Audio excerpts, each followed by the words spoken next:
இயேசு ஜீவிக்கிறார். சுவிசேஷ ஊழியம் வழங்கும் ஜீவ வார்த்தைகள். கிறிஸ்துவுக்குள் பிரியமானவர்களே, ஆண்டவர் இயேசு கிறிஸ்து நாமத்தில் உங்களை யாவரையும் அன்போடு வாழ்த்து வரவேற்கிறோம். இயேசு ஜீவிக்கிறார் ஊழியத்தின் சார்பாக ஜீவ வார்த்தைகள் நிகழ்ச்சிக்கு வந்திருக்கிற உங்களை கர்த்தர் ஆசீர்வதிப்பாராக. ஒவ்வொரு வாரமும் இதே நேரத்தில் இந்த செய்தியை கேளுங்கள், அநேகரை கேட்க செய்யுங்கள். ஊழியத்தில் பயன்படுத்த விரும்பினாலும் எங்களோடு தொடர்பு கொள்ளுங்கள். நாம் ஒருமித்து ஆண்டவருடைய நாமத்தை உயர்த்துவோமாக. அவர் தமது வார்த்தைகளை அனுப்பி அவர்களை குணமாக்கி அழிவுக்கு தப்புவிக்கிறார் என்ற வசனத்தின்படி இந்த வார்த்தையை கேட்டு விசுவாசத்தோடு ஏற்றுக்கொள்கிற ஒவ்வொரு வாழ்க்கையிலையும் தேவன் அற்புதங்களை செய்ய போதுமானவராயிருக்கிறார். இந்த நாளிலும் கர்த்தர் நமக்கு தருகிற தேவனுடைய வார்த்தை வாசிக்கிறேன், கவனமாய் கேளுங்கள். வெளிப்படுத்தல் புஸ்தகம் 3ஆம் அதிகாரம் 11ஆம் வசனம். இதோ சீக்கிரமாய் வருகிறேன், ஒருவனும் உன் கிரீடத்தை எடுத்துக்கொள்ளாதபடிக்கு உனக்குள்ளதை பற்றி கொண்டிரு. ஒருவனும் உன் கிரீடத்தை எடுத்துக்கொள்ளாதபடிக்கு உனக்குள்ளதை பற்றி கொண்டிரு. ஆண்டவர் இன்றைக்கு ஒரு எச்சரிப்பான வார்த்தை கொடுக்கிறார். என்ன? உன் கிரீடத்தை ஒருவனும் எடுத்துக்கொள்ளாதபடி அதை ஜாக்கிரதையாக பிடிச்சிக்க. அப்படின்னால என்ன அனுபவத்தை கர்த்தர் சொல்லுகிறார்? உன் கிரீடத்தை எடுத்துக்கொள்வதற்கு உனக்கு நான் கிரீடமாய் தந்திருக்கிற மேன்மையை, உயர்வை, உனக்கு கனத்துக்குரிய பாத்திரமாய் நான் தந்திருக்கிற அந்த கிரீடத்தை எடுத்துக்கொள்வதற்கு எவனோ ஒருவன் பிரயாசப்படுகிறான். அது சத்துரு. அது யார் மூலமாய் எந்த விதத்தில் வருகிறான் தெரியாது. அதை நீ ஜாக்கிரதையாக இரு, அதை பற்றிக்கொள், அதை விட்டுறாத, அதை பிடிச்சிக்கோ என்று சொல்லி ஆண்டவர் எச்சரிப்பாய் ஒரு வார்த்தை கொடுக்கிறார். இந்த வார்த்தையில் இருக்கிற அன்பு நேச பிள்ளைகளே, கர்த்தர் உங்களுக்கு கொடுத்த மேன்மை, உங்களுக்கு கொடுத்த மகிமை, உங்களுக்கு கொடுத்த உயர்வு, கனம், அதற்குரிய காரியமான அந்த கிரீடத்தை சத்துருவோ வஞ்சிக்க வருகிறான். ஜாக்கிரதை என்பதுதான் தேவனுடைய வார்த்தையாக இருக்கிறதை நாம் அதில் பார்க்கிறோம். ஒருவனும் உன் கிரீடத்தை எடுத்துக்கொள்ளாதபடி என்று சொல்லப்பட்டிருக்கிறது. அந்த ஒருவனும் என்பதை யார்? நாகும் 2ஆம் அதிகாரம் 1ஆம் வசனத்தில் வாசிக்கிறோம். சிதறடிக்கிறவன் உன் முகத்துக்கு முன்பாய் வருகிறான். குடும்பத்தை சிதறடிக்கிறவன், ஊழியத்தை சிதறடிக்கிறவன், உனக்கு கொடுத்த அந்த கிரீடத்தை சிதறடிக்கிறவன் அவன் ஆயத்தப்படுகிறான். நீ எச்சரிக்கை, நீ ஜாக்கிரதை என்று சொல்லி ஆண்டவர் சொல்லுகிறார். மாத்திரமல்ல, 1 பேதுரு 5:8 நாம் வாசிக்கிறோம். உங்கள் எதிராளியாகிய பிசாசானவன் கர்ஜிக்கிற சிங்கம் போல எவனை விழுங்கலாமோ என்று வகை தேடி சுற்றி திரிகிறான். விழுங்குவதற்காக கர்த்தர் கொடுத்த கிரீடத்தை, மேன்மையை, ஆசீர்வாதத்தை சேதப்படுத்தும்படி, விழுங்கும்படி அவன் சுற்றி கொண்டிருக்கிறான். ஜாக்கிரதை, விட்டுறாத, பிடிச்சிக்க கர்த்தர் சொல்கிறார். மாத்திரமல்ல, ஓசியா 8ஆம் அதிகாரம் 1 வசனத்தில் கர்த்தருடைய வீட்டின் மேல் சத்துரு கழுகு போல சுற்றிக்கிட்டு இருக்கிறான். கர்த்தருடைய வீட்டின் மேல் நீங்கள் தான் கர்த்தருடைய வீடு. உங்கள் மேலே உங்கள் கிரீடத்தை அபகரிக்கும்படி கழுகு போல சுற்றி கொண்டு இருக்கிறான். இப்படிப்பட்ட ஒரு சூழ்நிலை இருக்கிறபடினால தான் ஆண்டவர் அந்த வார்த்தையை தெளிவாய் சொல்லுகிறார்.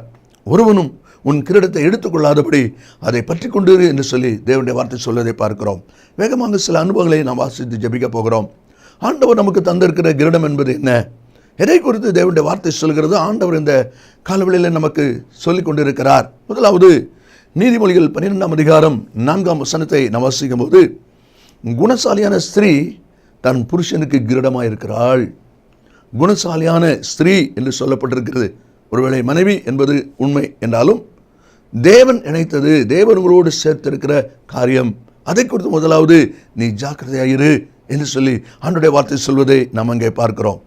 ஆதியாகமம் 2ஆம் அதிகாரம் 8ஆம் வசனத்திலே நாம் வாசிக்கும் போது, ஏற்ற துணையை அவனுக்கு உண்டாக்குவேன் என்று சொன்னார்.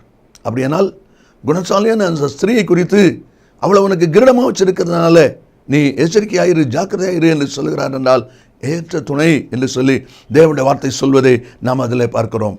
ஆதியாகமம் 12ஆம் அதிகாரத்தை நாம் எடுக்கும்போது ஆபிரகாமுடைய வாழ்க்கையில் நடந்த ஒரு சம்பவத்தை பார்க்கிறோம். 15ஆம் வசனத்திலே கடைசியில் சொல்லப்பட்டிருக்கிறது, சாராய் பார்வோனுடைய அரண்மனை கொண்டு போகப்பட்டாள். ஆபிரகாமுடைய மனைவி பார்வோனுடைய அரண்மனைக்கு எப்படி கொண்டு போகப்பட்டாள்? 12ஆம் வசனத்திலே நாம் வாசிக்கிறோம், உன் நிமித்தம் எனக்கு நன்மை உண்டாகும்படிக்கும் உன்னாலே என் உயிர் பிழைக்கும்படிக்கும் நீ உன்னை என் சகோதரி என்று சொல்லு என்று சொன்னான். சாராயை சகோதரி என்று சொல்லும்படி ஆபிரகாம் கேட்டபடினால் அந்த நாட்களில் இருந்த ஜனங்களை குறித்த ஒரு பயம் ஆபிரகாமுக்கு உண்டானால அப்படிப்பட்ட ஒரு வார்த்தையை அவன் சொல்லுகிறான். அது நிமித்தம் அவள் அரண்மனைக்கு கொண்டு போகப்பட்ட ஒரு வேதனையின் சம்பவம் நடக்கிறது. அதான் கர்த்தர் சொல்கிறாரு, உன் கிரீடத்தை ஒருவனும் எடுத்துக்கொள்ளாதபடி நீ ஜாக்கிரதையாக பிடிச்சிக்க, ஜாக்கிரதையாக பிடிச்சிக்க. 1 சாமுவேல் 30ஆம் அதிகாரம் 2வது வசனத்தை நான் வாசிக்கும் போது அதிலே சொல்லப்பட்டிருக்கிறது, அமலேக்கியர் சிக்லாக் பட்டணத்தில் இருந்த ஸ்திரீகளாகிய சிறியவரையும் பெரியவர்களையும் சிறைபிடித்து ஒருவரையும் கொண்டு போடாமல் அவர்களை பிடித்து கொண்டு தங்கள் வழியே போய்விட்டார்கள். தாவீது அவனோடு இருந்தவர்கள் யுத்தத்துக்கு போய் திரும்பி வருகிறாங்க. அவருடைய பட்டணம் சிக்லாக். இங்கே வந்து பார்க்கிற பொழுது அமலேக்கியர் வந்து எல்லாவற்றையும் பிடித்து கொண்டு போய்விட்டாங்க. காரணம், அங்கே போகும்போது அவங்க யுத்தம் பண்ணலை. அங்கே யுத்தம் பண்ண முடியாத ஆகீஸ் ராஜா அவரை திருப்பி அனுப்புகிறார். தேவனுடைய சித்தம் இல்லாமல் நீ எங்கே போகிறாயோ, தேவனுடைய வார்த்தை இல்லாமல் நீ எங்கே போகிறாயோ, தேவன் அனுப்பாமல் நீங்கள் எங்கே போகிறீர்களோ, நீங்கள் வெறுமையாய் வருவது மட்டுமல்ல, இங்கே இருக்கிற உங்களுக்குரியது களவு போய்விடும். இங்கே இருக்கிற உங்களுக்குரியதை சத்துருவானவன் கொள்ளை கொண்டு போய் விடுவான். ஆனால் தான் உன் கிரீடம், ஜாக்கிரதை, உனக்குள்ளதை பற்றிக்கொள் என்று சொல்லி ஆண்டவருடைய வார்த்தை சொல்வதை பார்க்கிறோம். தேவனுடைய வார்த்தை இல்லாமல் எங்கேயும் புறப்படாதிருங்கள். தேவன் சொல்லாமல் எதையும் செய்யாதிருங்கள். தேவன் சொன்னார் என்று சொல்லி உங்களுடைய மனதில் ஏற்பட்டதை தீர்க்க தரிசனமாக சொல்லாதிருங்கள். கர்த்தர் சொன்னால் அவர் சொன்னபடி நடக்கும். அவர் சொல்லும் பொழுது உங்களுடைய பொருள் பாதுகாக்கப்படும், நஷ்டம் வராது. நஷ்டம் வந்திருக்கிறதுன்னு சொன்னால் கர்த்தர் அனுப்பி அல்ல, கர்த்தர் சொல்லி அல்ல, நீங்களாகவே உங்களுடைய ஆவின் ஏவுதலை பின்பற்றி போயிருக்கீங்க, ஏவுதலை பின்பற்றி பேசியிருக்கீங்க. அதனால தான் நஷ்டம். இன்றைக்கி மனமாற்றம் அடையுங்கள், உனக்குள்ளதை பற்றி கொண்டிரு என்று சொல்லி ஆண்டவர் சொல்லுகிறார். இரண்டாவதாக நீதிமொழி 17ஆம் அதிகாரம் 6ஆம் வசனத்தை வாசிக்கும் போது, பிள்ளைகளின் பிள்ளைகள் முதியோருக்கு கிரீடம், பிள்ளைகளின் பிள்ளைகள் முதியோருக்கு கிரீடம். தேவன் நமக்கு கொடுத்திருக்கிற கற்பத்தின் கனிகள் நமக்கு கிரீடம், நமக்கு அலங்காரம் என்று சொல்லி தேவனுடைய வார்த்தை சொல்வதை நாம் அதில் பார்க்கிறோம்.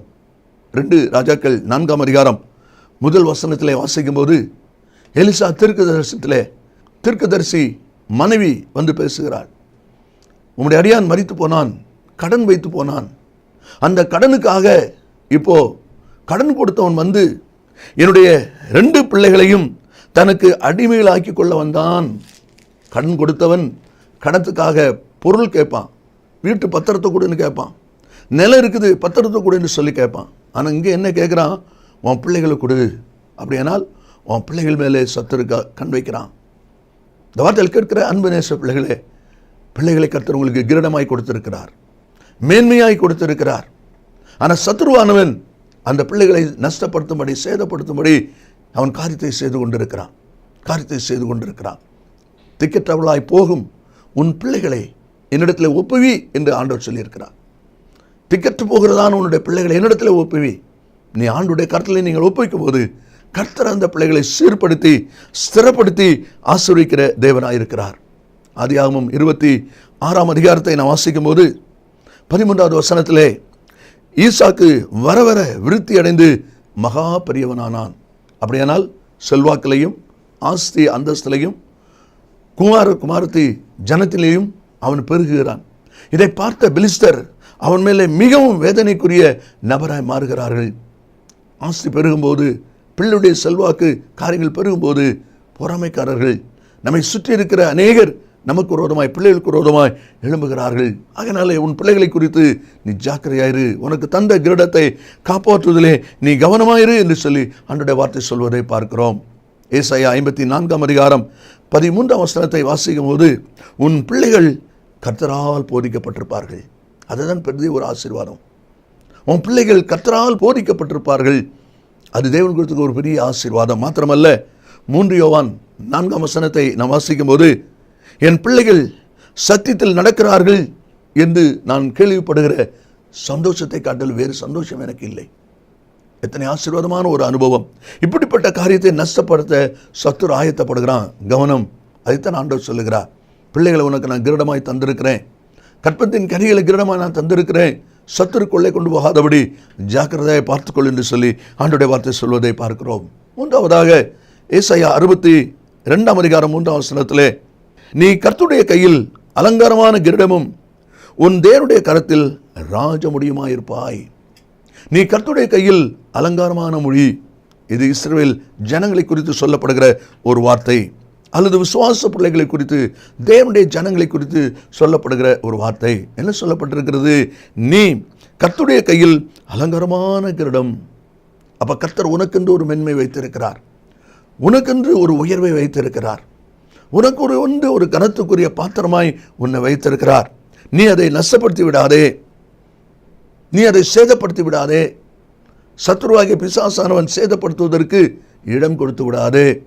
ஒருவனும் உன் கிரீடத்தை என்று சொல்லுகிறாரே, அப்படியானால் உன் கிரீடமாகிய ஆசீர்வாதத்தை, மேன்மையை சேதப்படுத்த சத்துரு வருகிறான். ஜாக்கிரதையாக இருந்துகோ. நான் உன்னை கனத்துரிய பாத்திரமா வச்சிருக்கிறேன். ஆகாய் 2 அதிகாரம் 23 வசனத்தை வாசிக்கும் போது, செருபாபேலே உன்னை முத்திர மோதிரமாக வைப்பேன். கரங்களில் எத்தனையோ விரல், எத்தனையோ மோதிரம் இருக்கிறது. எல்லாவற்றின் மேலாக முத்திரை மோதிரம் என்பது கனத்துக்குரியது, மேன்மைக்குரியது, அதிகாரமுடையது, ராஜாவின் கையில் இருப்பது.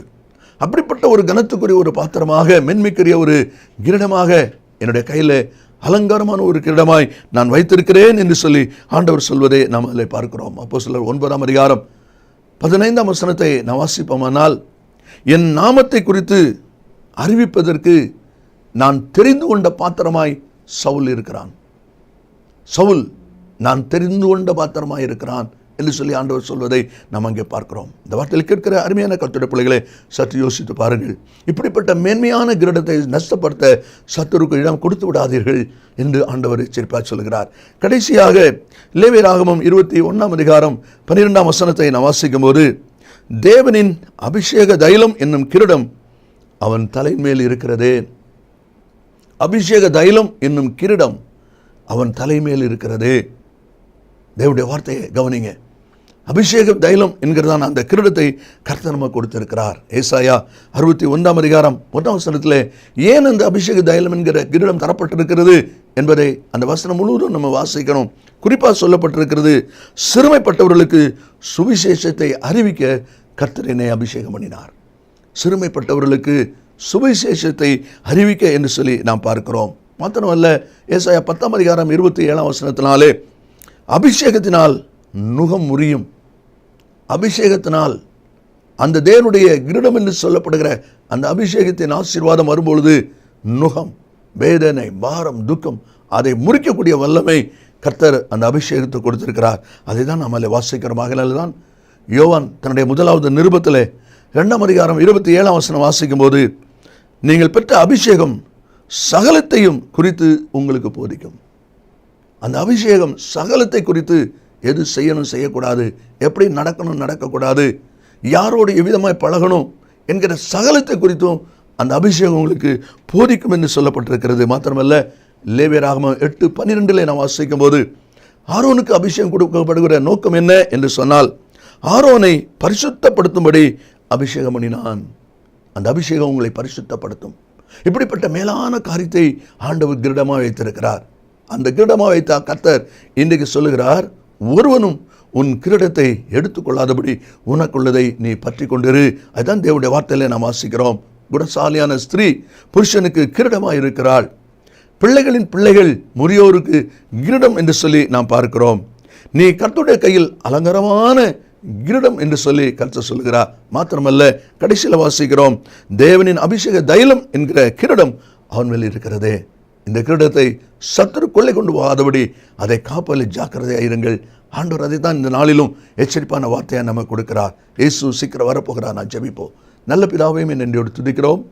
உடைய வார்த்தை ஆமென்றும் ஆமென் என்றும் இருப்பதற்காக ஸ்தோத்திரம். இந்த வார்த்தை கேட்டிருக்கிற ஒவ்வொரு பிள்ளைகளும் தங்கள் கிரீடத்தை சத்துரு கையில் விட்டுவிடாதபடி அதை காப்பாற்றிக் கொள்ள பலன் கொடுப்பீராக. இயேசுவின் நாமத்தில் பிதாவே, ஆமென் ஆமென். கர்த்தர் ஆசீர்வதிப்பாராக. ஆமென். மேலும் விவரங்களுக்கும் உங்கள் ஜெப தேவைகளுக்கும் நீங்கள் எங்களோடு தொடர்பு கொள்ள வேண்டிய முகவரி, ஜீசஸ் லிவ்ஸ் காஸ்பல் மினிஸ்ட்ரீஸ், சகோதரர் John M Jeyaraj, 123A Thonavur road, Mavadi, Nellai மாவட்டம், தென்னிந்தியா 627107. செல்போன் 9443113292. இமெயில் இயேசு ஜீவிக்கிறார் @gmail.com. Website www.jesuslivesministries.org